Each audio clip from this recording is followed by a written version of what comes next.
So, guys, it's Luke here for SimBoxx. Delighted this evening to be joined by the Commonwealth champion, Emma Dolan, undefeated. Big fight coming up in October. But first and foremost, Emma, how are you? I'm good, thank you, mate. How are you? Yeah, all good, thank you. So, as I say, the fight comes up with Nicola Hopewell in October. But given that this is your first time on the channel, I'd like to get a little more background to yourself, let our viewers and our listeners know a little bit more the story of Emma Dolan. So, let's go back, Emma. Where did it all start? Where did the love of boxing come from? It just started with my brother, really. Like he started going up to the amateur boxing gym twice a week, and my dad was taking him up there twice a week, and I sort of felt left out. So then I went along and watched a few sessions, just quite nervous, and then sort of got coached along by doing it by one of the trainers up there, Steve Garner, and that was it. Then never really looked back. Brilliant. So, what was the first impressions of getting in the ring for that first time? You know, lacing up a pair of gloves, whether it be a bit of light sparring with your brother, or maybe a trainer or something like that. Do you remember the first moment you put on them gloves and thought, "I'm about to have a fight here"? Yeah, always messed about like in the kitchen that like with my dad, like he'd hold his hands up and we'd punch his hands and stuff. But first time I put the gloves on at the boxing club, um, Steve, one of the coaches, pulled me around the corner and he put some gloves on me. He sort of took me on the pads, and I really enjoyed it. And then the next session, I went up there and sparred one of the boys, sort of straight in, and made him cry. But I like the buzz of it. I like the not the fact making him cry, but I like the actual sparring. And that's what made me fall in love with boxing more, really, than pad work or anything like that. It was sort of sparring. Brilliant. So, what's your memories of your amateur days? Yeah, good. I mean, my first amateur fight was brilliant. It was an all-out war for 3 rounds. I think I was on debut. I think she might have had like one fight possibly, but we're both pretty raw. Just went at it for 3 rounds. It was great. Double in the amateurs. Won the school guile title. ABAs. Boxed for England a couple of times as well. Represented the England team. So no, I had really good memories from the amateurs. Got a lot of good experience in as well, which is carrying me through now in the pro game. Absolutely. You look at your amateur career and you fought the likes of Nina Hughes, who's gone on to become a world champion, Ramla Ali, who's a very prominent name in the Matchroom stable. So some really good experience there of girls that have gone on to achieve some big things in the sport. Yeah, Tyson Gallagher as well. She's now fighting for a world title. And then obviously the international fighters as well. It's all really good experience. Absolutely. So then the decision was made to turn pro in 2021. What was the reasoning behind that point in time to be the moment where you thought, I'm going to turn pro away, I'm going to give it a crack in the paid ranks? Mainly because of COVID, to be honest with you. Like I was training in London at the time with Sam Mullins up at the Churchill gym, really good trainer, and I was sort of travelling up to train with him. Just have a few more fights now. It's a bit more busier when I was sort of training and boxing for him. But then COVID hit and amateur gyms closed. So I just had a chat with him. And then when I come back and gyms sort of opened up briefly, I spoke to Graham Everett, who was obviously the pro trainer in Norwich, but going down his gym for a bit of fitness. And then I sort of amateur boxing wasn't happening or anything like that. So I wanted to stay along and do another year, hopefully win the senior ABAs. But yeah, I sort of went to the pro gym, enjoyed how things were going, and decided to turn pro then. And again, the memories of the professional debut and the difference, everyone says the amateurs and the pros are two totally different games, even though it's the same sport. It's totally different. Did you feel that on that pro debut? Did it feel completely different to everything you've experienced in the amateur game? Yeah, like it was weird. So my pro debut lasted 53 seconds. I blasted her away a bit. I think it's because I didn't fight for about 2 years, so I was so pent up, full of energy. But the fact of it being at home, so I hadn't boxed at home for about 6 or 7 years. So I had all my friends, all my family there. Some people never seen me box before were there. Um, I was just so up for it, and yeah, obviously you haven't got no head guards and stuff, but I didn't really take a lot out of it in the sense because it only lasted about 50 seconds. So, but no, it was a brilliant night. Couldn't have planned it better. So of course you sit with a record of 5-0 at the minute with that one stoppage victory. The biggest night of your career so far. Come back in March. You picked up the Commonwealth title that you hold currently. That will be on the line in October. A special moment, I'm sure, to pick up that beautiful title and be a Commonwealth champion so early on in your career. Yeah, I mean, it was brilliant. It was extra special because it's mine and Carl, and our trainer and manager's fight together. It's our first sort of fight together. So to be out the ring for 10 months, be under a new trainer and manager, and then go jump straight in there in a Commonwealth title shot and win it, it was a brilliant moment. Obviously, that's my first title, and it's my first step on the way to where I want to be. So yeah, it was a really good night. Absolutely. You mentioned Carl Greaves, a great guy, great man in boxing. I've had him on the channel before now. Where did that link up come from? He's very esteemed, great pro himself. He's got he's promoting, he's managing, he's training. So where did that come around that you started being managed and trained by Carl? Just come about. I boxed for Norwich, boxed for Graham for I think it's about a year and a half, coming up to 2 years, and I got to a stage where I just thought I needed a change, I needed a bit more, something different, and I went and looked at a few different gyms up and down the country, and Carl's is one of them, and I just sort of clicked with him straight away. So I did a sort of 6-week trial with him and loved it. So I moved to Newark, and now I box for him. So yeah. So of course, on October 6th, I think I'm right in saying, you defended the title against Nicola Hopewell, undefeated against undefeated. Somebody's always got to go. And I think this is another sign of the ever expanding and growth of female boxing, that two girls with undefeated records are putting it all on the line this early in the career. And you think this is a sign of the strength and depth coming along in women's boxing now, that each division getting stronger, and fights like this can be made early in your career? Yeah, I think obviously the depth of the women's boxing isn't where the men's is at the minute. So for me, anyway, I want these kind of fights, But then for other people as well, I think they need to take them, because you'll be at one level for so long, and then it's a massive jump to the next level. So I think fights like this are good development fights, when you're in there with live opponents onto that next level. I mean, my last fight was a massive learning curve, and it was a brilliant fight. She's a real live opponent. She wanted to win. I think this will be Nicola's first live fight. I don't think she's really been in there with any live opponents beforehand, so it'd be interesting how she deals with that. But yeah, I think these fights get made a bit easier in the women's, because one, women probably have got something to prove because it's fairly new, and two, the depth isn't there as much as the men. So you kind of have to jump up the ladder quicker. You can jump the ladder quicker, but you kind of have to as well. Absolutely. So you mentioned there, just to pick up on a point you made, that you feel like female boxing maybe has a point to prove that it's still growing in comparison, of course, to male boxing.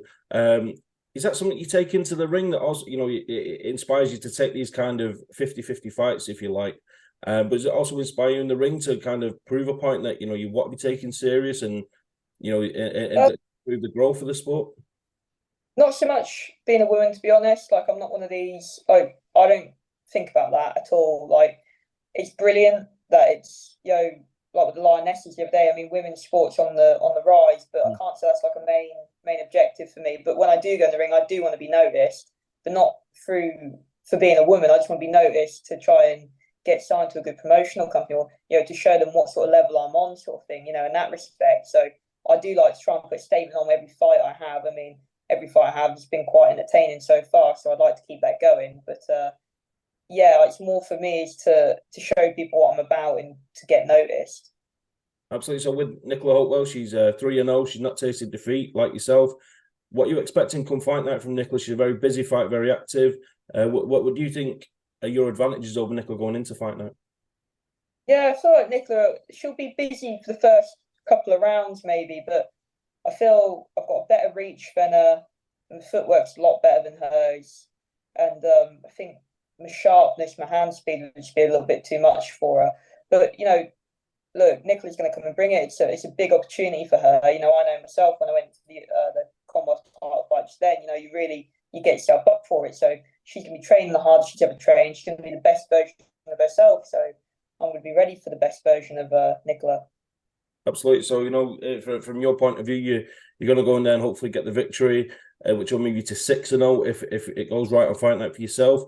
At that point, obviously, you're not going to look past Nicola. What Joe show due respect in that regard. But at 6-0 Commonwealth champion, it's a great position to be in. Like, what would be the target from there? Well, yeah, like I say, everything's all eyes are on Nicola Hopewell at the minute. I'm not looking past her at all. I'm in the gym every day, grafting twice a day. All thoughts are on Nicola Hopewell. But obviously, there are other fights in the division to be made. I mean, Lauren Park is now fighting for the European title. I believe she wins that fight. and that would be a great fight. Be a fight I'd love to take. But there's loads of the girls in the division, and then if obviously above that as well, when you start having 6, 7 fights, you can start looking at world level in women's boxing. So yeah, we'll just have a look. Got to win this fight first, though. Absolutely. First things first, you want to go in there and get the job done in October. Looking a bit more into the future, not so much, in the short term, but in the long term, we've seen that in women's boxing, the likes of Terry Harper and Sasha Jonas going up through the weights, massively jumping in weights in some cases and winning titles in different divisions. Do you think that's something that you'd look to do in the future? Yeah, I've got the height for it. I'm 5'5.5", so super flyweight, I'm massive.